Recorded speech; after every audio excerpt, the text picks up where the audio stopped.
Chapitre 31. La vie religieuse, 18 juillet, 15 août 1926. Retraite intime, Sissio, c'est ta faute, ô Jésus. Retraite annuelle, nouvelle vie d'amour. 20 juillet. Arrivé la veille à Saint-Michel, notre Seigneur me met en retraite depuis le soir de ce jour, le 20, jusqu'au 29 au matin. Rien n'y paraît au dehors, tout se passe dans le cœur de l'adorable Trinité. Mon divin substitué me plonge dans un recueillement intérieur très profond. Même jour. Sissio. J'ai soif de l'amour, de la souffrance et des âmes. Ce sont là comme trois flammes qui m'embrasent tour à tour. D'un feu sans cesse nouveau, Sissio. Au cri de mon doux sauveur, appelant sur le calvaire, l'humanité tout entière pour la plonger en son cœur, constamment je fais écho, Sissio.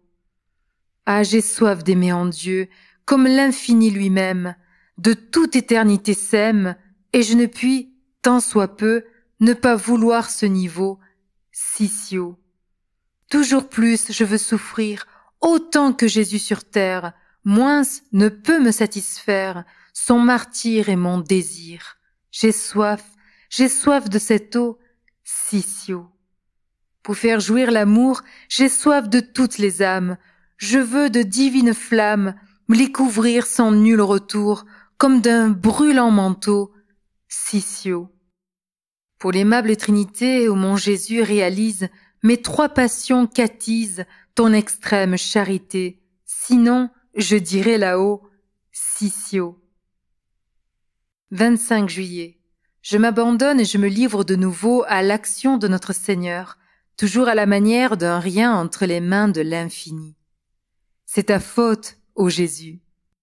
Dans mon âme et dans tout mon être, ô mon divin substitué, si ton amour n'est pas, bon maître, infiniment rétribué, si ton cœur justement désire plus de sainteté, de vertu, sais-tu bien que j'ose le dire, c'est ta faute, ô Jésus. Je m'abandonne et je me livre, comme un néant à ton bon plaisir. À chaque instant, tu n'as qu'à vivre, à ton gré, je te laisse agir. Avec raison, si tu souhaites, te délecter et jouir plus, en des actions plus parfaites, c'est ta faute, ô Jésus. Fais ce que tu veux, Roi suprême, tu gouvernes tout, tu conduis. Moi je contemple et je t'aime, par ton cœur comme au paradis. Si de ce libre et joyeux pacte, avec toi pour toujours conclu, tu n'en profites dans tout acte, c'est ta faute, ô Jésus. Et j'aime à croire avec délice que ton cœur d'époux souverain possède de charmants caprices dans ses excès d'amour divin. Si parfois tu ne rassasies, outre tes désirs absolus, même tes saintes fantaisies, c'est ta faute, ô Jésus. Le bon Dieu si bon m'a créé, pour sa gloire et pour mon bonheur, il m'a choisi et consacré pour l'épanchement de son cœur. Si me regardant comme épouse, le Seigneur voit ses plans déçus, dans mon pauvre être qu'il jalouse, c'est ta faute, ô Jésus. Le bon Dieu parmi ses apôtres m'a compté ô don précieux, je dois alors aider les autres à le connaître, à l'aimer mieux. Si pour les âmes de mes frères, tous les bienfaits que j'ai reçus ne sont pas vraiment salutaires, c'est ta faute, ô Jésus. Je veux l'entière jouissance du Créateur si libéral. Je veux, dans ma reconnaissance, réaliser son idéal. Si de la Trinité bénie, chacun des divins attributs pleinement ne se rassasie, c'est ta faute, ô Jésus. Fontaine, abîme inépuisable, toi, Jésus, tu peux te délecter. L'unité d'amour insondable à l'infini l'a contenter. Si mon Dieu ne reçoit sans cesse les hommages qui lui sont dus, pour sa charité, sa tendresse, c'est ta faute, ô Jésus. Je veux rendre à Dieu pour lui-même tout l'honneur qu'il doit recevoir, et ce qu'en son esprit suprême, de louange il peut concevoir. Au nom de toute créature, dans les chants qui lui sont rendus, s'il manque une syllabe pure, c'est ta faute, ô Jésus.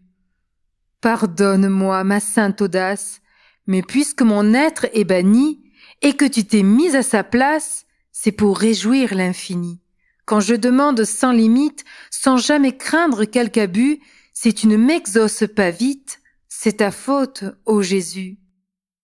C'est ta grande miséricorde que je regarde à tout moment, et je sais que ton cœur m'accorde un pardon divin et constant.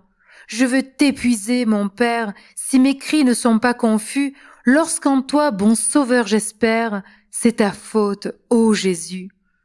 J'ai la certitude parfaite que t'occupant à prévenir ce que la Trinité souhaite, tu l'as fait pleinement jouir.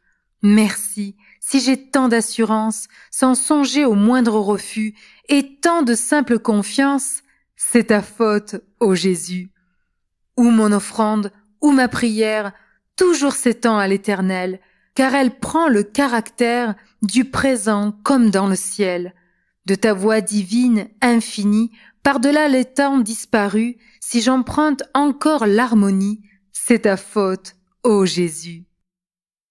30 juillet, retour à Sillery.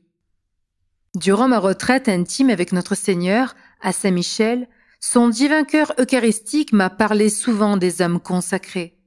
Il m'a fait prier pour elles, m'a demandé des actes de mortification intérieure afin de le consoler et d'obtenir pour les âmes qu'il s'est choisies une connaissance plus grande du don de Dieu. Le don de Dieu pour les âmes consacrées, c'est le cœur de l'époux. Ah, si l'on savait le don de Dieu, si l'on connaissait le cœur de l'époux, non seulement on ne saurait rien refuser à l'amour, mais on s'ingénierait à multiplier à son égard prévenance et délicatesse. 4 août. J'ai commencé hier soir à suivre les exercices communs de la grande retraite annuelle. Je suis entrée dans ces saints exercices en me livrant de nouveau totalement au bon plaisir divin et en répétant à notre Seigneur que mon seul désir est de le faire jouir. D'ailleurs, qu'est-ce qu'aimer le bon Dieu, sinon le faire jouir? 12 août. Les saints exercices de la retraite se sont terminés ce matin. Mon Dieu, merci de tant de grâce. Je ne sors pas de retraite. Malgré les distractions extérieures apparentes, notre Seigneur veut me garder intérieurement dans un profond recueillement. L'attention continuelle à Dieu dans l'amour, voilà bien mon unique emploi. Quel bonheur! 13 août. Je n'ai jamais tant désiré la consommation dans l'amour éternel. Jamais le bon Dieu ne m'a attiré en lui aussi sensiblement. Malgré mon désir inexprimable d'ouvrir enfin les yeux dans son cœur, je veux avant tout, je veux par-dessus tout sa pleine jouissance. Chaque seconde me semble un siècle. Néanmoins, je serais prête à soupirer ainsi toute l'éternité, si cela se pouvait, pour lui causer le moindre plaisir. 15 août. Toute la journée n'a été qu'une aspiration à l'union éternelle. Encore une fête de l'Assomption de la Sainte Vierge sur son déclin. Jésus n'a pas terminé son œuvre. Tout m'est bon lorsqu'il est content. Je recommence néanmoins une vie toute nouvelle d'amour, ou mourir, ou souffrir, puisque l'heure n'est pas venue de glorifier le bon Dieu dans l'amour essentiellement jouissant, eh bien, je veux le glorifier au maximum dans l'amour souffrant. Ô bon plaisir divin, vous m'êtes déjà le ciel.